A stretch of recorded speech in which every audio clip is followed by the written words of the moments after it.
Hello everyone, this is David Hancock here.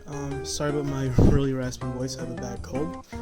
Today I'll be showing you a tutorial how to modify your Nintendo 64 into playing Japanese games. What you're gonna need,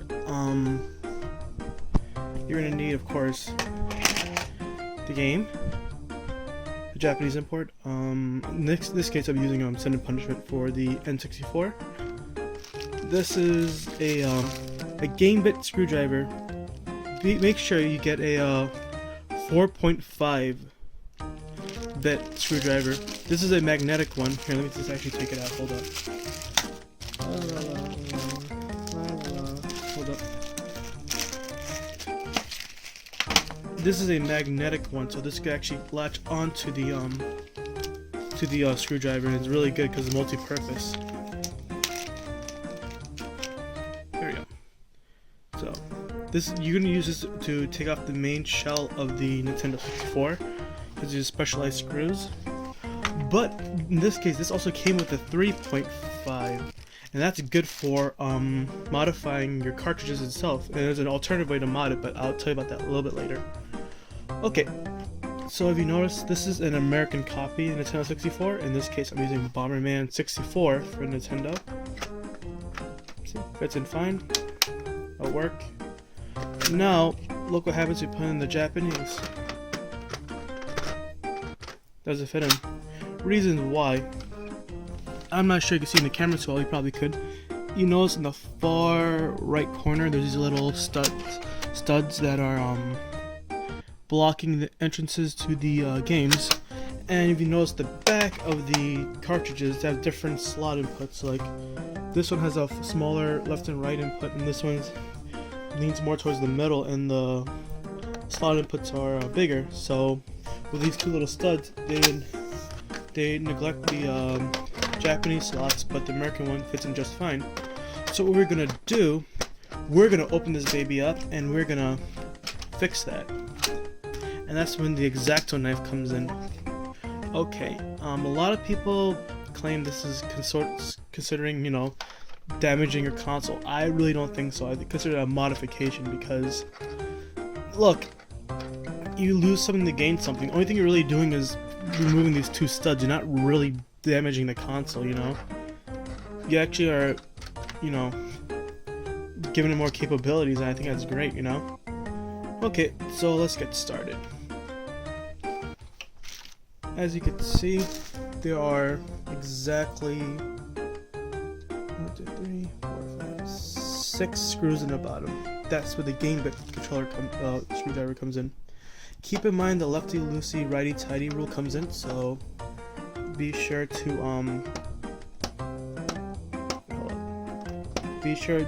put that into play. Sorry, it's a little tricky here. Let me actually pause the video. And okay, so I finally unscrewed the bottoms. There are 6 screws in total. Be sure to put them somewhere safe so they won't get lost. I put them right in that little X-Acto knife case.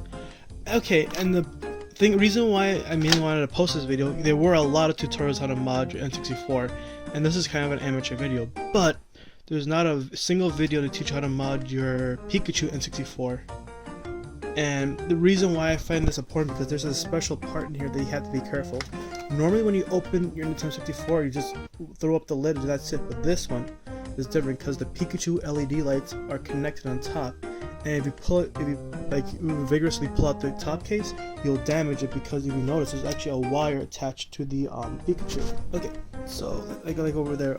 There's a way you could detach it, but I don't want to take any risks, so I'm just gonna leave it the way it is. You see there, that's the LED motherboard, Pikachu. This is where the games go. You can tell it's a little bit dusty. Gives a little bit cleaning. I might just clean it up in a little bit. A little dust. Sorry, bad camera angle. Yeah, a little. Okay, so this is what's preventing your games upon playing foreign games. So I'm gonna get my other screwdriver. This one doesn't really tell me what kind of star head this is, but it's your basic star head. Nothing big, nothing small, so it'll work. Like I said, with the bit screwdrivers, lefty-loosey rules apply in this as well. So I'm gonna screw this really quick. Wait a sec, I'm sorry. Yeah, let me just pause this again, yeah. Okay, and I'm back. Alright, here's what I did. Normally, the easier way to do this is, you solder off the edge pieces of the protection shell of the game cartridge area where you put the games in. But if you are cheap like I am, only thing I did, I soldered off the I heated up the X-Acto knife, and I soldered off the edges that way. You can tell it's a little bit rustic how I cut it off, but it does save money. If you want to work on a budget, you do what I did, and you know what? It's just as fine. What I like to do, and a lot of people don't do, I tape up the edges where the exposed studs were, because I don't want any dust to damage my console. And this was the original purpose of this thing here. Normally what people do in tutorials, they just throw this away completely and just leave the system exposed with the dust covers like that, but I actually care about my console a lot, so I don't want to throw this out, so I just taped it up, and you know what? It'll work just as fine. See, this is the American game right here. Fits in just fine. And if you want to, in the Japanese one, oh bam, just like that. And then you just put it back together carefully. I'm going to do a test run now. Okay, so here we go. First, we're going to try the game Bomberman 64, the American port, with the edging of the American games. Okay, and you can see my other beautiful consoles here. Yeah. So there you go. Fits like a glove. And let's see if it runs. Okay, hold up. This happens a lot. Love old school games. Okay, let's see. Alright, no, this is really just a cartridge. I'll hold up. Okay. Bam. There we go. There's your Bomberman 64. Runs perfectly. Don't worry, these cartridges are really old. I don't want you to think that was defective or anything. There you go. Works perfectly. Okay, so there's your American game. Just turn that off. And now let's try, most importantly, Sin and Punishment. There it is. There's the Japanese backing right there. As you can see, zoom that up. There we go. Now let's see if it runs. So it should most definitely run. There you go. See, it fits perfectly. And bam. And it should run. Yep, there we go. You can see the Japanese text. There we go. There you go. There's your mod. It works perfectly fine. Okay, so what I'll say the process took about let's say maybe like 35-40 minutes. Yeah, it works great. Yeah, I did mention earlier there is an easier way to mod your games into playing it.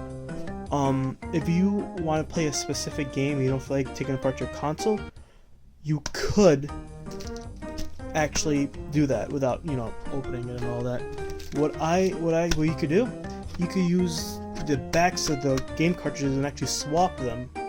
So let's just say you have the American console, right? But then you want to play the Japanese game, but then say you had a game you didn't like here, for example, or this game here, this game sucks. Okay, so what you could do, this requires a bit screwdriver for this as well, but the 4.5s are actually too big because you can't really unscrew it. So what you could do, you could actually purchase the 3.5 bit screwdriver head.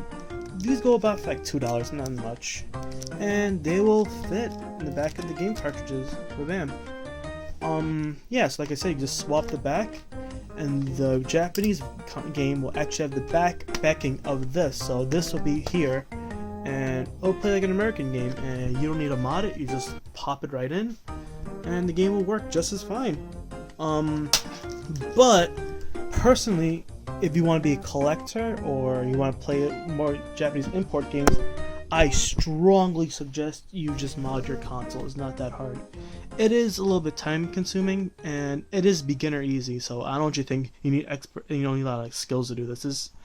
I'm really reckless when it comes to modding, but I could mod actually. I do have some years of experience, but I could say if you're an amateur, you never modded a thing in your life, you could definitely do this. I'll say in total everything cost me maybe about really just cost me like $10. Like I only thing I didn't have was the screwdriver, but most of the other materials I did have. For an average person, it'll take about maybe like $25 to $30 to get all the materials. Not even, nah, that's too much now. Maybe like $15. Shit, $15. And where you could buy these, you cannot find these at Costco, not Costco's, Home Depot. You have to find these screwdrivers online. I suggest either eBay or Amazon. eBay is not bad for buying hardware equipment. I don't think so. They were selling these for like $10 is nothing, and it came with the other head as well, so I was like, hey, there's nothing to lose. Free shipping and everything. And yeah, that's pretty much it. If you like this video, this is gonna go on my YouTube, but if you see this anywhere else, just comment. But like my channel, just tell me, like if you have any questions about modding other consoles, and if you really want to see a tutorial, I could probably do one for you. Just send me a message and just let me know. Hit me up. Okay, thank you for watching, and signing off.